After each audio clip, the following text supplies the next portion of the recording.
واش لي موطار بلا شك ما كاينش شي واحد فينا ما كيضروش البرد، خصوصا في اوقات اللي كيكون فيها الظلام بحال الصباح او الليل. صح ان البرد كيكون على كل شيء، ولكن على صحاب الماطر كتكون عنده واحد اللمسه خاصه. اليوم في هذا الفيديو غندويو على هذا المشكل ديال البرد، ونعطيكم الحلول القوالب اللي ممكن تستعملوهم ضد البرد، خصوصا في هذه الفتره ديال شهر 11. دونك بلا ما نطول عليكم اكثر، معكم شاك رايدر ويلا نبداو.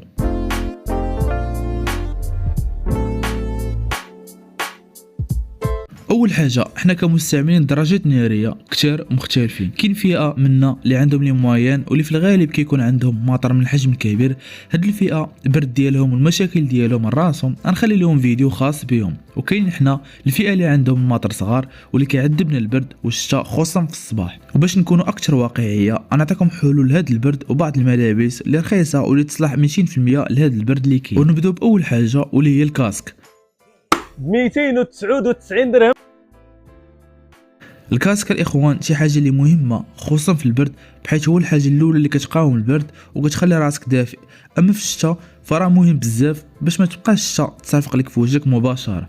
كاين بعض انواع الكاسكات اللي زوينين هومولوجي ورخاص في الثمن. في الصباح ولا في الليل ممكن تزيد على الكاسك هذا الكاغول واللي كيزيد يقاوم البرد وكيخلي راسك سخون. الثمن ديالو كيكونوا ما غاليينش بزاف، وحتى هو مهم خصوصا انه كالي البرد على الفم. هادشي اللي كيحميك من الاصابه بالحلاقه او الضرسه. مورا الكاسك كيجي الصدر والظهر واللي مهمين بزاف واللي بزاف كيتاثروا بالبرد. الحل ديالهم هو الضوء بالملابس ديالك، بحيث تلبس 3 طبقات. الطبقه الاولى يكون فيها تيشيرت داخلي عادي كيحبس العرق كيحافظ على السخونيه ديال الجسم. في حاله ما عندكش راه كاينين في ديكارتلو او في سوق درب عمر او مرجان بثمن ديال 80 درهم حتى 120 درهم. والطبقه الثانيه يكون فيها شي سويت او قبيه تكون قطن شويه وسخون بحيث يدفيك وما ياثرش لك على السياقه ديالك فوق الموتور. والطبقه الثالثه ممكن دير جاكيت ضد الريح وضد الماء. ماشي ضروري تكون جاكيت ديال لي موطار، بالعكس تقدر تاخذها غير وحده قديمه من السوق شعبي. المهم هو تكون فيها باش على ود البرد وعلى ود الماء من برا وتكون كتسد مزيان من العنق. ندوزو دابا اليدين. اليدين الاخوان مهمين بزاف بحيث هما الاولين كيتجمدوا في البرد. الحل ديالهم هو ليغون. كاينين ليغات كيتباعوا الشكل ديالهم كيكون انيق وزوين، ولكن في البرد كيكونوا عيانين وضعاف وما كيسخنوش اليدين والو. ننصحكم ما تاخذوهمش، لان الليغات ننصحكم تاخذوهم من السوق في بلاصه القديم اولا تاخذوهم جداد ولكن يكونوا ضد البرد. بحال هذا الشكل الثمن ديالهم ما كيفوتش 200 درهم، ولكن يكونوا مزيانين وراهم ضروريين كيف سبق ليا وقلت لكم اليدين. وإلا بغيتو تهناو من البرد مزيان في اليدين ديالكم فكاين هذا الهاند كوفر واللي كيلصق في الكيدون ديال الموتور وكتخشى فيهم يديك ديريكت. كيلصقوا بزاف ديال انواع الماطر بحال سي 50 و 33. هذا هو الاخوان بالتجربه مزيانين وكيخليك يديك سخان. الحاجه الاخرى رجلين والركابي.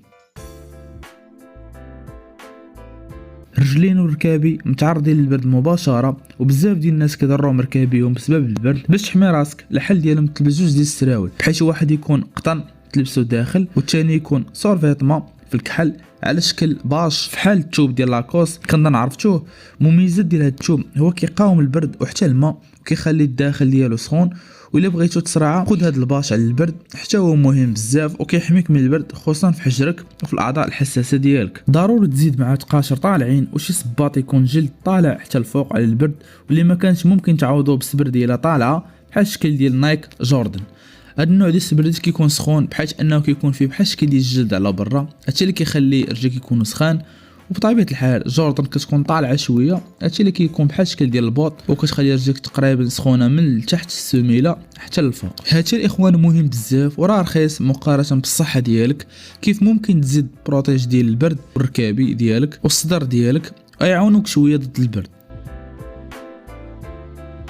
حاول دير حجره سبيسيال صغيره في وجه الموتور باش يرجع الضوء خصوصا في الصباح والليل. وراهم كيتباعوا لصقات عاكسه للضوء، ممكن تلصق في لاجاكات ديالك اولا في السروال ديالك اولا في الكاسك ديالك. واهم حاجه ما تضحيش براحتك باش تبان ستيلي، لان البرد ما كيعرفش الموضه الاخوان. كل ما لبستو مزيان على البرد كل ما مزيان. اما بالنسبه للستيل ولا بالنسبه للشكل انيق على برا فالبرد ما غاديش يعترف لكم بداكشي. في الاخير هادو كانوا الطرق البسيطه ورخيصه باش تواجه البرد فوق الموتور، واللي هادشي كامل الا حسبتو ما تلقاوش فيه حتى 500 درهم. دونك الاخوان الا عجبكم الفيديو تابوناو وكتبوا لي في كومونت شنو هو اسوأ موقف صادفك في البرد وانت راكب فوق الموتور.